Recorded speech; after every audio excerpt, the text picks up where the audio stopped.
Welcome to What the Theory with your man Joel. I'm Joel, and today we're starting another series. Unfortunately, the P and P are not here today, so it's just the J, the acknowledged one. But secretly, I'm the really cool one. Like they're okay, but I'm really the cool one. Today's going to be a discussion of the 7 deadly sins, and why did I think I would do sort of a philosophical investigation into the 7 deadly sins? I was talking to a friend of mine recently, and I was sort of mentioning something along the lines of they were talking about my tattoo, and see how everything comes back to my tattoo, but they were talking about it in the sense of how is it going to affect my professional career. And I said to them that I don't think it's going to do that much because I've proven myself. I know what I can do. The track record is clear, and if any company looks at that and thinks that that's a reason for me not to be hired, that's their loss. I don't really want to work with them. And she then said to me, hey man, pride comes before the fall. And I started thinking about that.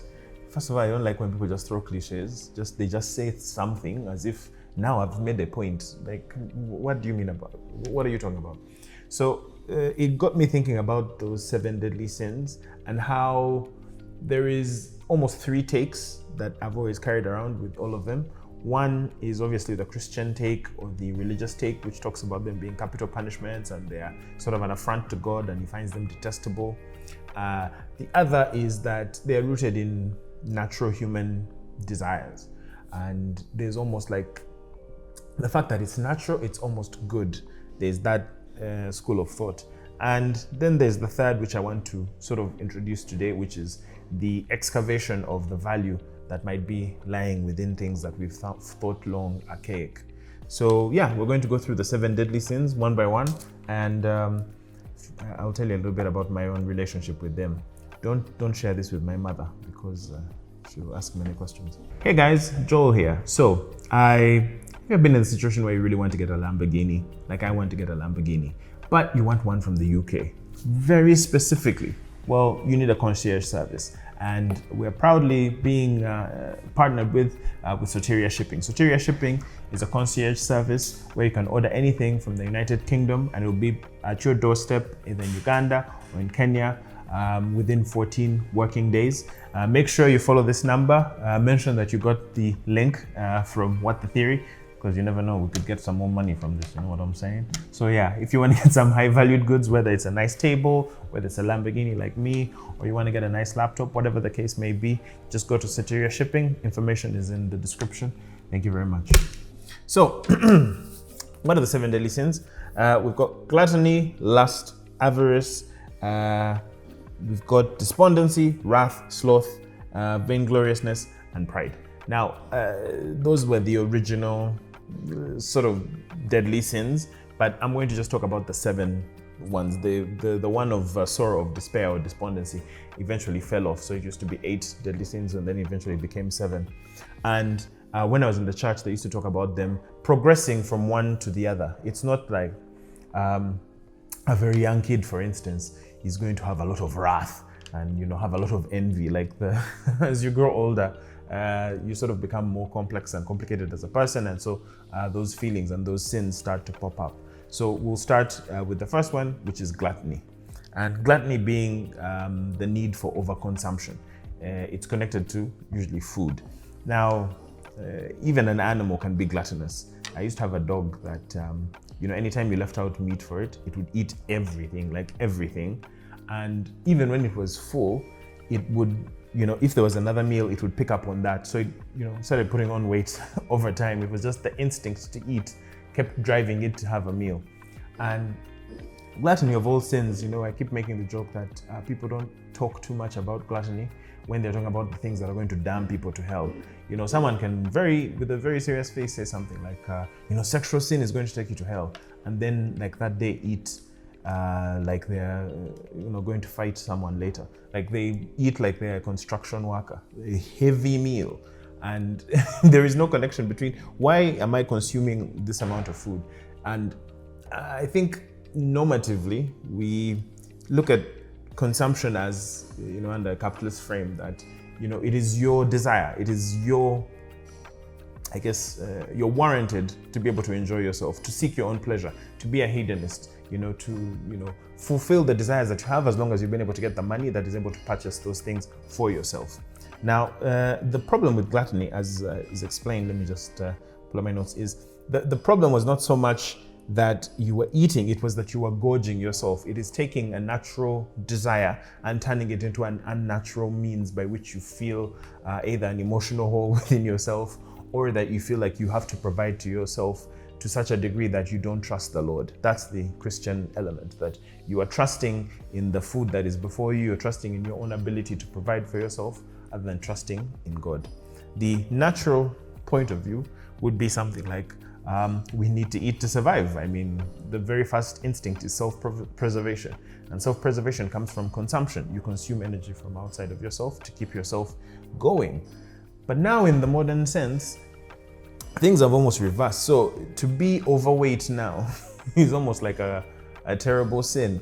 Like, because you wear on your body the fact that you have either consumed more calories than you're supposed to, or in some instance that you don't look like everyone else is supposed to look. Like, you're supposed to have a certain figure which shows what kind of stuff you're consuming.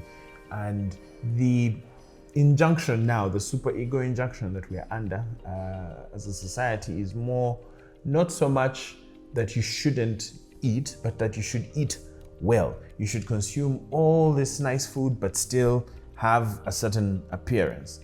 That's where you have things like fanciful dining, you have Epicurean takes of, savoring different meals. So it's all about variety. It's about how much you can consume. Gluttony is more or less reserved for people who like eat a lot of French fries, a lot of pizzas, and like they gorge themselves on that kind of food. And my take on this is that we sort of sense the fact that when we feel empty, at least when I feel empty, I consume a lot. When I'm stressed, I will eat quite a bit. So I think that's where the disconnect comes from. The disconnect is not so much that I'm eating because I want food. It's that I am eating to feel a certain type of way, that I feel out of joint, and I'm utilizing food as a way of, filling up an emptiness within myself. And, that's where I think the issue of gluttony is something that we can take a hold of and not simply, throw it away as some kind of archaic Christian dogma that we don't have anything to connect ourselves to. The next sin is the sin of greed. And the sin of greed is, it's very interesting because if you look through the Bible, the thing that Jesus says about property, about owning stuff, and about money is he compares it almost to something juxtaposed to God. Capital and money, if you think about it really well, is the ability to own someone else's capacity. When I buy this laptop, I exchange money with someone, which to them shows that I did something of value to get that money. I've given it to them so that I can exchange it to get their labor. So it abstracts away so many elements that you don't really understand. Why is money the most powerful thing in the world? It is the most powerful thing because it can determine how your social relations will be. The minute, the joke is if a man walks in and he's got a lot of money, hey, big boss man. Or if a guy is the decrepit old man, girls are still gonna flock to the guy because he's got that cash. Now, that behavior is sort of frowned upon. Like, we shouldn't be greedy. But if we look at our own lives, I think the pursuit of money is something that we sort of disavow. Slavoj Žižek talks about it in terms of it's almost like a fetish. And as a fetish, not every fetish is sexual, but as a fetish, it means that you look at obtaining money in order for you to be able to protect yourself from the vicissitudes of life, but it also enables you to purchase the kind of person that you think you need to be. It allows you to buy the kind of clothes that you want. It allows you to exercise your power in this world. Now, from a Christian standpoint, the traditional Christian standpoint, that power is meant to be reserved for the Lord. That God is the one who provides for you. He's the one who makes your coffers run over. You're supposed to give unto him and then he will provide back to you. And if you try and have money, it means that you're owning your own ability. It means that your property, in actual sense, is part of who you are, that you're defining yourself by the things that you are able to hoard. And when the rich man comes to Jesus and says, "What must I do to gain the kingdom of heaven?" He says, "You must let go of your belongings." And that eventually leads to him saying that it's incredibly difficult for a rich man to see the kingdom of heaven because of that very fact.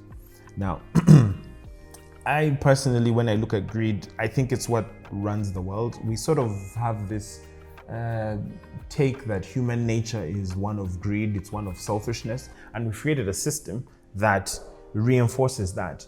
But I would say the system is what is creating us to be this kind of way. There is no such thing as a flat human mind.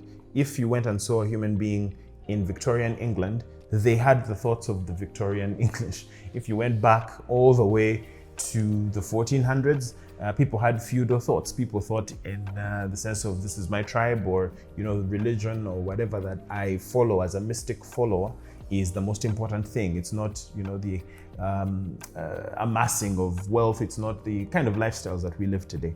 So I think it's almost putting the cart before the horse to say that the way we are creates the kind of world that we have, rather than the world creating the kind of human beings that we are. We live within the material relationships that create the kind of selfishness that will lead to you having to become greedy. Even when you don't want to be greedy, you have to be in order to survive in the world as it is. And I think that's where the Marxists have a very good point around, let's look at what kind of rationale are we living out. An important thing I want to mention here is about the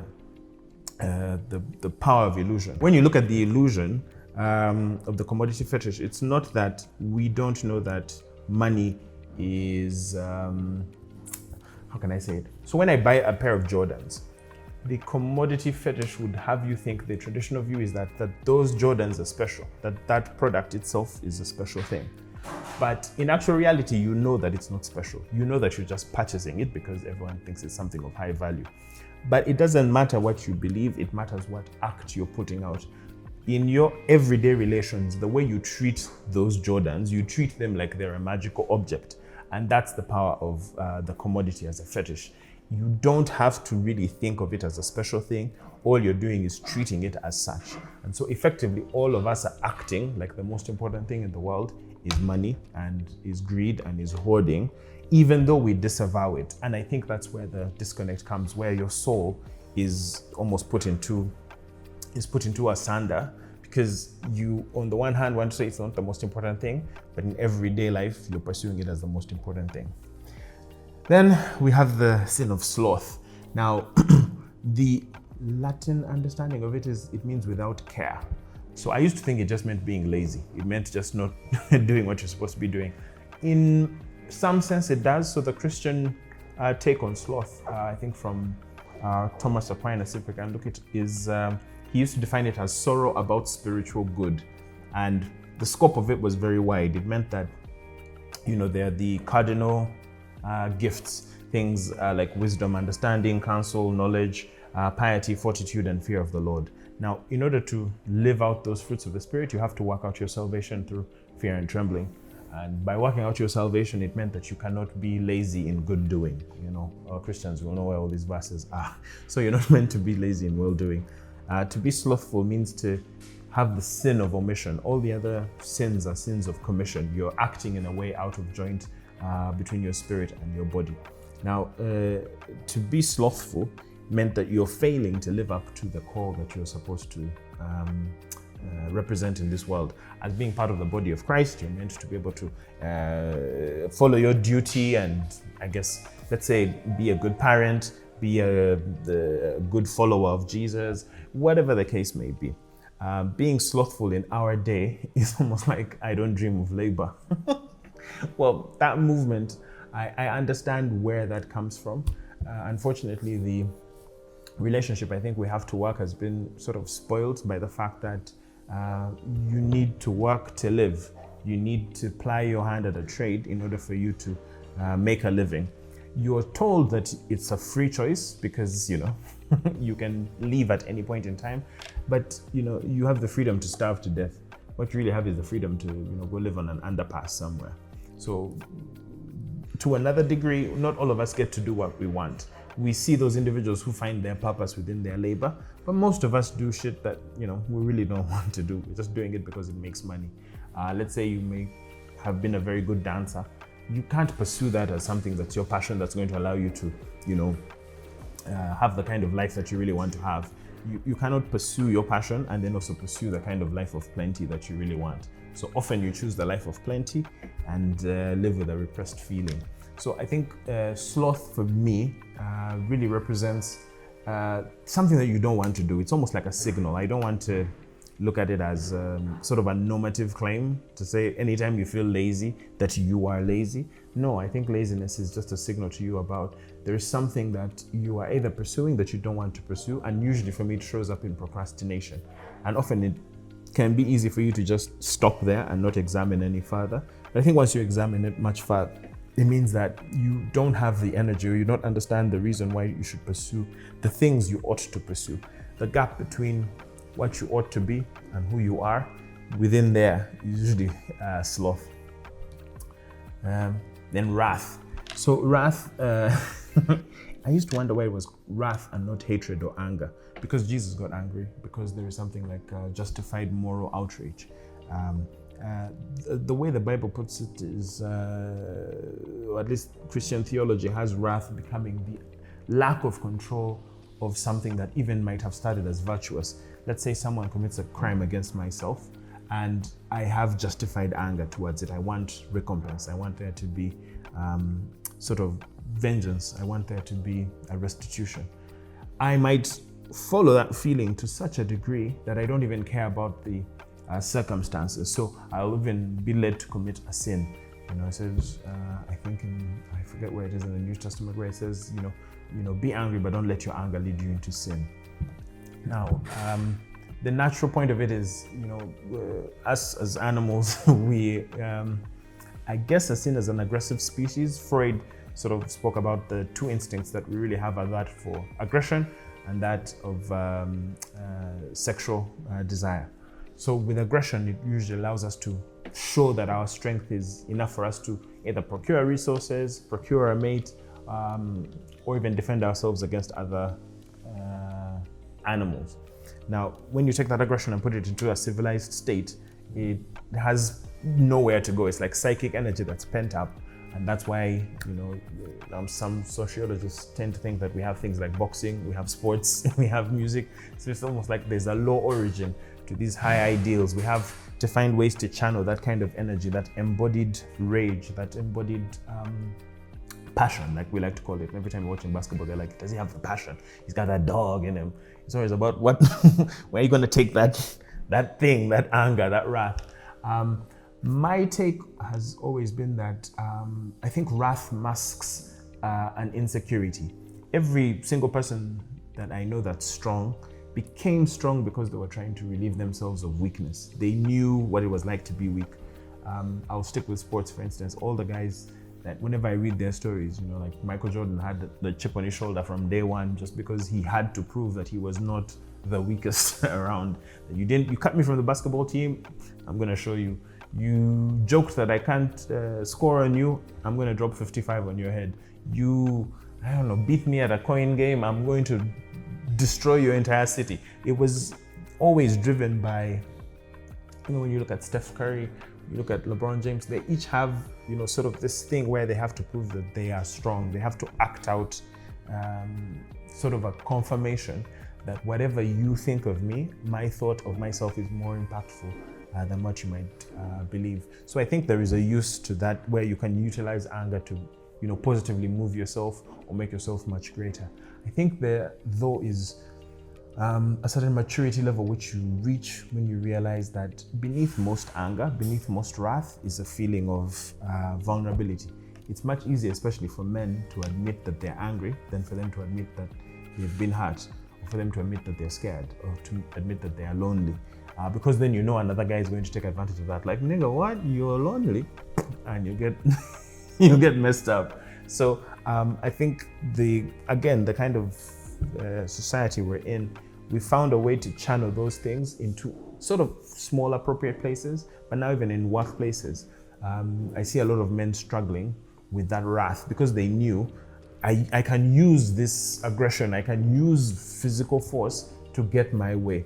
And now the world is telling them that they can't, which is, I think, a good thing. But where does that energy go? If you watch the movie Fight Club, there are a lot of, I think people idolize that movie because they keep looking for a place where they could show, yeah, man, I could, if I was trained a little bit, I could, do a few things. I think if you ask a man in your life that if given sufficient training, they think they could go a few rounds with Floyd Mayweather. Like they really think they could, take a few rounds. That's delusion. So the delusion of wrath, I think, is that we think that we have to be the ones to bring upon vengeance. Again, the Christian perspective is that vengeance is the Lord's, so it's not your right to take it. But the other thing is that it can consume you, and then you recreate the kind of conditions that cause wrath in other people. My own take is that I think it's mostly masking a fear of vulnerability and a fear of being afraid. And usually when you get to that level, you're able to de-escalate. You don't have to show that you're the man by dominating another man. Pause. Alan, what's wrong with saying dominating another man? It's all right. We've got two more sins to talk about. Envy.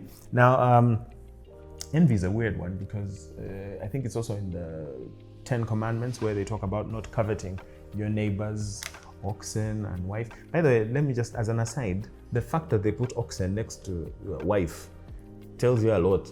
It's like, hey man, this is your property. You have your oxen, you have your wife, you have your, it's just like a list of things a guy has. But that's a discussion for another day. Envy was more or less about not being happy with your lot in life. Fuck with you. Care about your own stuff, be about your own business. But in a modern setting, I wonder, because envy is played on us almost on a daily. Every advertisement is about, don't you want to be here? Don't you want to live this life? Don't you want to be like this guy? And so the images that are put before us at all times are about envying what other people have, about wanting the kind of life other human beings have been able to accomplish for themselves. And then we're being sold a product, making us think that if we are given that product, we will suddenly become, I guess, if I was able to get the kind of car that, I don't know, who do people look up to? Who do people look up to in Kampala? Hashim, if people were to get Hashim's kind of money and car, that they would have Hashim's life and they would be almost consumed like he is. So it becomes a jumping off point for people to have ambition.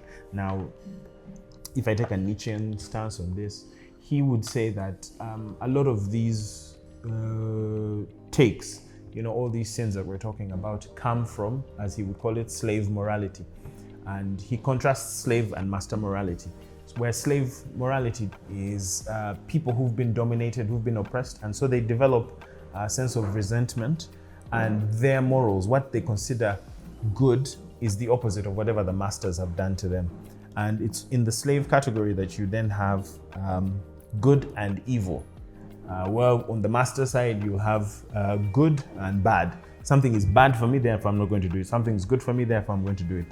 They sort of create their own moral framework, while the one of the slave is over determined in reference to the one of the master. So the masters eat a lot and they consume a lot. Well, you should, be humble and you should be meek. These guys have wrath and anger. Well, you should be humble. You shouldn't, try and take out your revenge. And his view was that because it creates beauty in another realm, in another world, you're told to give up on this world. You're told to just, be quiet and be humble and just live a good life. And then when you pass, you'll be rewarded in the afterlife. And he says that that's a useful mythology because then it keeps the ordering structure in place. It allows for people to dominate you. And inside the view, you think you're doing things for the right reason, but you have this resentment. And that is evidenced by the idea of hell. There's a place where you guys are going to really burn, and I'm going to see you, and I'm going to be happy about it. So there's a sort of tarnish that comes to Christian morality because it's based in resentment, which is unknown to most people who then are living it. Because to you, you're just saying, I'm just trying to live by these morals. But there's always a repressed element that comes in. And that's where the enjoyment of when you sin, for anyone who's been in church, if you commit a sin, it really feels good. In part because you've been resisting that pressure within yourself, and finally you've seen yourself as powerful. That's a conversation for another day. The point that I'm trying to make about envy is that it's one of the most potent causes of unhappiness in the world, whether it's in a relationship, whether it is in the economy, because we always think that the happiness is along with the next person. It's always lying somewhere else. And I think the injunction for us is to really look and say, do we really want to be happy? I think if the notion of happiness hadn't been invented, we would be a lot happier, for instance.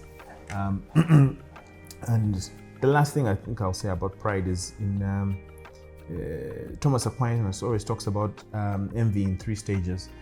The first stage, the envious person attempts to lower another person's reputation. So I'm envious of you and I try to bring you either to my level or below me. In the middle stage, the envious person receives either joy at another's misfortune, if he succeeds in defaming that person, or grief at another person's prosperity. So someone does well and you feel like or someone gets messed up and you're quite excited.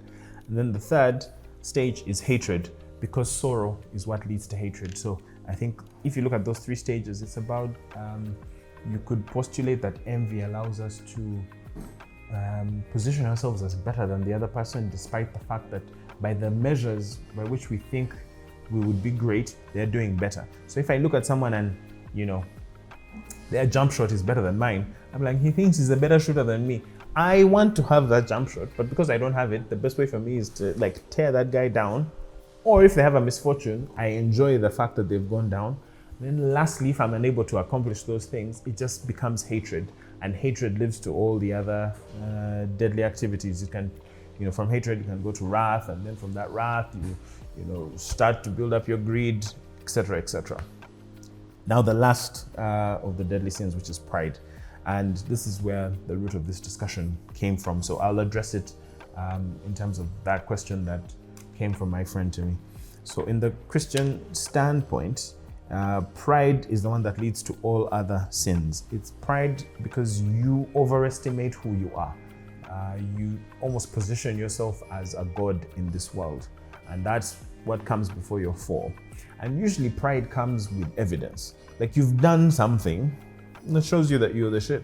And, pride is actually quite attractive in certain doses. You never want to be around someone who has no pride whatsoever, like someone who has no self-worth. Like you will, what are you doing? So I think when it overextends in the Christian perspective is that you should have your pride in the Lord. I think my own take of Christianity, even as I left traditional Orthodox Christianity, was so much of it was anything that you could ascribe to yourself, you had to throw back out to God, because the danger was you could then become your own idol. You could become the thing that you think is the best in the world.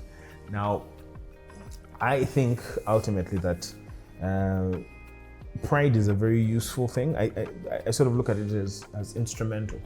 Now, when they said to me that, your tattoos and stuff might affect your ability to get work, they were very right. And I'm being sort of prideful by saying, I really don't give a shit. I think I've done a good enough job that it speaks for itself, and I don't want to work with anyone who thinks that my appearance is something that would be enough for them to not hire me or not give me a job. But the reason I wondered why they said, pride comes before a fall is I'm curious as to what we call pride.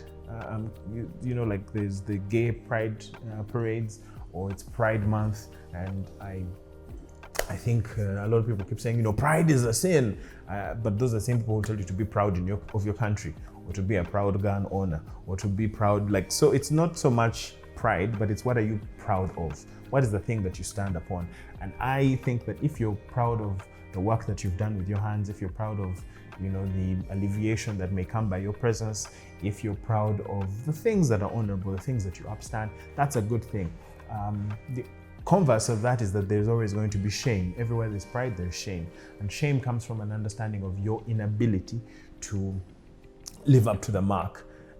Guilt is internal. I feel guilt internally, but shame is a sort of external feeling. I feel shame in front of all you people. In the same way, I can feel pride internally, and I can also feel proud because of the accolades that other people are giving me. And I think to have an overabundance of false humility is probably worse than having a sense of pride. So, as a jumping off point, I would like to say, I think you should be proud of who you are. You should, walk with the dog in you, as the guys say, have a little bit of dog in you. Because, ultimately these 7 deadly sins, when you look at them as a flat thing, it almost says that these things are just wrong. But what I hope we've had in this conversation is, why are those things wrong? What are the elements of them that could be harmful for you? But also, what are the elements that help you navigate this world? I think envy, for instance, is helpful in telling you what it is that you actually want. It shows you where your desires are, as opposed to you denying the things that you actually want. Gluttony, for instance, is about you understanding that there's a desire within you that you want to fill, that you want to quench. And usually it's a distraction if you're over-consuming. It helps you look at the consumptive habits that you have and what your effects are on everyone around you. Greed, what is it that's motivating the accumulation of resources that you have? I've never found a person who is doing quite well who only just thinks it's greed.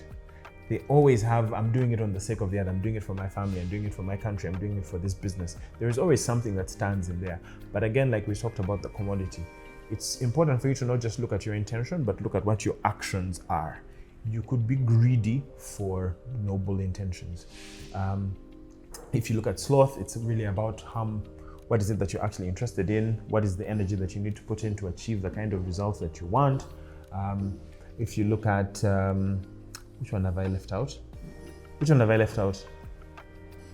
at Alan looking at me. Hold on. This is where I have to go back. I talked about pride. Talked about, wrath. I think that one's really about your own idea of justice and how you feel powerless and that you really want to accomplish it in the world. So I think the feeling of wrath should show you at the point where you feel the most, the most helpless. And then lastly, lust. We didn't really talk about lust for a reason. This is on YouTube, and lust is an interesting thing to talk about. The one thing I'll say about lust is in relation to myself and my relationship with women. So when I think about my relationship with women, for my mid-20s to my early 30s, I thought I had good relationships with women, but a lot of the time I had flattened them out. I had them in categories. I had these are friends, these are people that I lust after, and then these are the holy Madonnas. These are the women and the ones that I respect that are, there's completely asexual. And I think at some point I started thinking that the end of sexual desire should become copulation. You think, I find this person attractive. There are a number of steps that we have to take to close that out. And as you grow older, you start to learn how to navigate those things. What you're supposed to say, how you're supposed to act, and you can start to feed that lust. And for me, I'm now sort of, as I've gotten deeper, 3-dimensional relationships with women, I've started learning that you can have sexual desire for someone, but it's not the proper thing for you to take it all the way to the end. I'll be doing a very special episode on lust because there's a lot that I want to say about it, and I don't want to, sort of shortchange it. But as I see lust, it is similar to gluttony in that lust is connected to a very human desire, a very physical desire, but it becomes, you can take a drive and focus it on desire. So drive and desire are different. A drive is something that you do just for the sake of it. Like your sex drive, you just keep having sex. The goal of it is not to, you can't win sex. You can't go, I've accomplished it, I've had it, best orgasm ever, we are done. You have to keep doing it. Desire is different because desire makes you feel like you need that thing and then everything will be complete. But desire keeps shifting. So your desire keeps moving from person to person to person. Like in my instance, it would be moving from, hey, that chick is bad, hey, that chick is bad, hey, that chick is bad. And then at some point you realize that there will always be bad chicks and you can't just keep consuming them as though when you consume their desire, somehow you're more of a man. And this is for, a lot of people who look at why guys continue to have notches on their belt, why they continue to pursue a lot of women. I think it's because you're trying to become the kind of guy that is respected by other men, but is also respected by yourself. Because if you're seeing it as a strong guy, makes a lot of money, dominates other guys, and is able to get the desire of so many women. So there are only 3 avenues by which you can show yourself to be the baddest guy. Either you're the baddest guy in terms of you're playing a sport or you have a skill that's dominating other people. Either you're the baddest guy because you have a lot of money, because you have a lot of capital, or you're the baddest guy because you're able to get chicks. And usually those 3 things move together. And the problem, like if we go back to what I was saying about the 10 commandments, where they say don't covet someone else's property, and they add women there. I think for the longest time we've treated women like they are property. And you can love your property, just like I love my Mac. You take care of it, but you never want it to be more than just that thing that gives you desire. And I think lust creates a situation where you only see women for the sexual desire that you think that they can sort of fulfill in yourself. I'm speaking about men, wanting women. I haven't spoken about men who want men or women who want women or anything of that nature, because it's not my experience and I don't feel like I would maybe do it justice. But yeah, when it comes to lust, I think without moralizing, I think it moves from lust to love when you're able to be honest, open, and you're able to communicate to the other person as another human being and not just a receptacle for enjoyment. So thank you very much for watching the show. Like, subscribe, follow. I'll see you next time.